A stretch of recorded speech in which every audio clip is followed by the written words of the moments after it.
नमस्कार दोस्तों, आपका बहुत-बहुत स्वागत है हमारी इस गोल्ड प्राइस टुडे की सीरीज़ में। और वीडियो में आगे बढ़ने से पहले मैं आपको टॉपिक बता देता हूँ जिनके बारे में आज हम बात करेंगे, तो वीडियो को एंड तक देखना मत भूलिए। सबसे पहले जो अभी वीक में इवेंट होने वाले हैं, उनके बारे में हम बात करेंगे। इसमें जापान का जो डेटा आया है, वो सबसे इम्पोर्टेंट है, उसके बारे में हम आगे वीडियो में बात करेंगे। और दूसरा जो टैरिफ की सिचुएशन अभी चल रही है, उसके बारे में हम बात करेंगे। और रशिया और यूक्रेन की जो वॉर है इसके बारे में, और जो अभी ट्रम्प की पॉलिसी चल रही है सबसे मेन, इन 4 पॉइंट के बारे में हम बात करेंगे।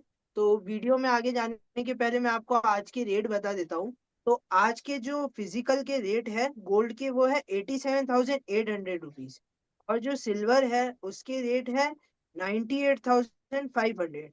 और जो गोल्ड कॉमेक्स है उसका रेट चल रहा है 2,919 ट्राई आउंस US डॉलर।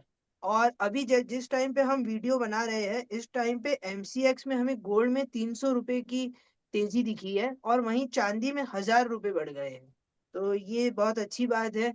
तो चलिए वीडियो को शुरू करते हैं। और वीडियो शुरू करने के पहले एक और बात मैं आपको बता देता हूँ कि हमने आपको जो ये रेट बताए हैं, ये रतलाम मध्य प्रदेश के है, और इसमें 3% का जो GST है वो ऐड नहीं करा है।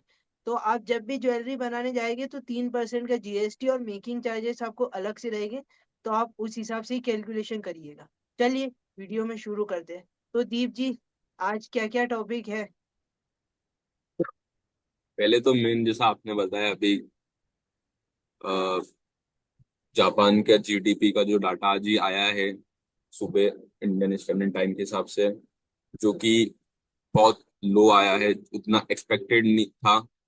पर उससे लास्ट क्वार्टर से भी कम आया है इस बार। जापान का जो जिस पेस में ग्रो करना था उस पेस में ग्रो नहीं कर रही जापान की इकोनॉमी। तो फोर्थ क्वार्टर में उनका ग्रो सिर्फ 2.2% से ग्रो करी जापान की इकोनॉमी। और उनका फोरकास्ट अब आने वाले के लिए भी कम कर दिया उन्होंने 0.6% से। और पहले ईयर ऑन ईयर उनका 0.8% का ऐसा था, बढ़ता था उनका डाटा का रेट। इकोनॉमिक ग्रोथ बढ़ती थी इतनी, पर अब नहीं बढ़ रही होती, तो उन्होंने वो कम भी कर दिया है। और जापान के एक्सपेक्टेशन थी कि वो 3.6% से ग्रो करेंगे, पर वो अभी उससे बहुत ज्यादा दूर है और वो उतना अचीव भी नहीं कर पा रहे हैं। और मेन जापान की इकोनॉमिक ग्रोथ 2.2% से हुई है एनुअलाइज पूरे फोर्थ क्वार्टर में। Basis on the fourth quarter जो उनका भी लास्ट क्वार्टर आया था उसके हिसाब से 2.2% की ग्रोथ आई, 3.6 के एक्सपेक्टेशन थी इनकी। और पर स्लोअर पेस है। और इसके अलावा central bank case for central banks भी जो इनका था इंटरेस्ट रेट हाइक करने का, अब वो भी डिमांड भी नहीं बढ़ रही और फिर रेट हाइक भी हो जाएंगे, तो उससे रेट पे भी इन्होंने पॉज लगा दिए जापान ने।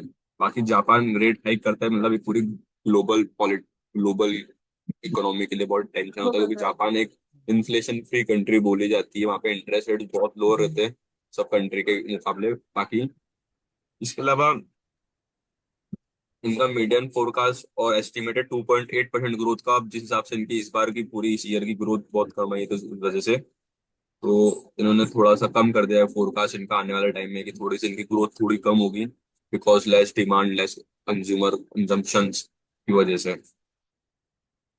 और इसके अलावा उनकी नेक्स्ट पॉलिसी मीटिंग होगी 18-19 को, उस टाइम पे फैट की भी मीटिंग है, इन सब की मीटिंग होगी, तो उसके लिए तो हम स्पेशल वीडियो अलग से बनाएंगे 18 और 19 को।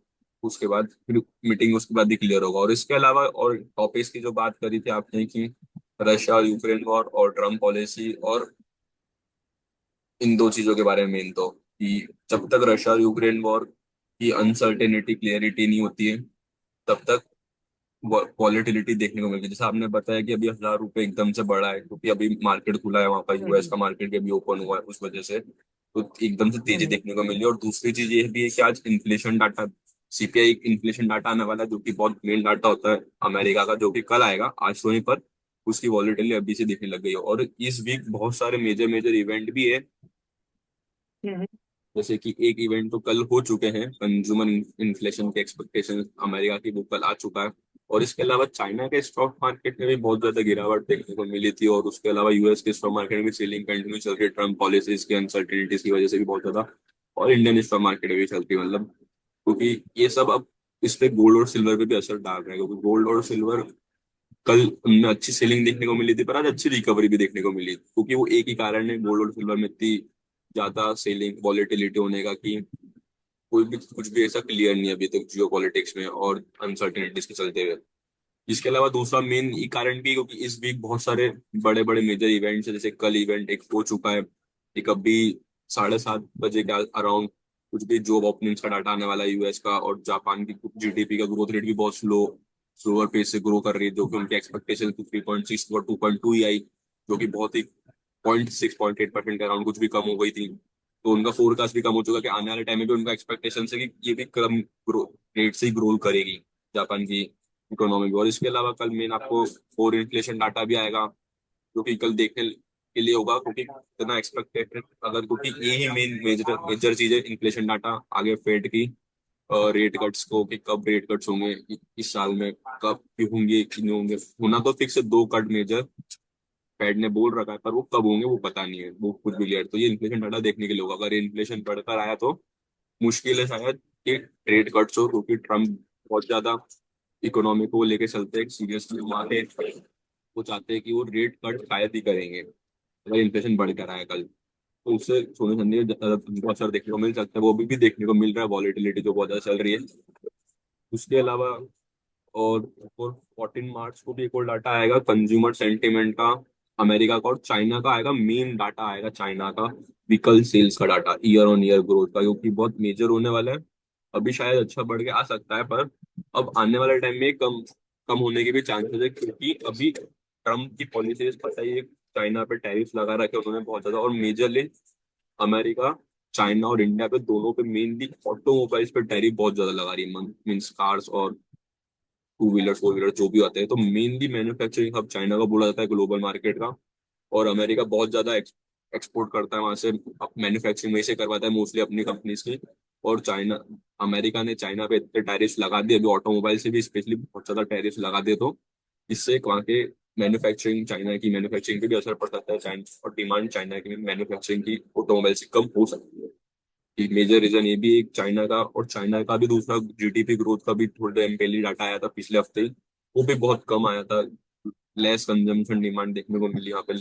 और इस वजह से गोल्ड में भी वॉलेटिलिटी इस वजह से भी बहुत ज्यादा हो रही है, और दूसरी फिर ट्रम्प की पॉलिसी से वॉलेटिलिटी बहुत ज्यादा हो रही है।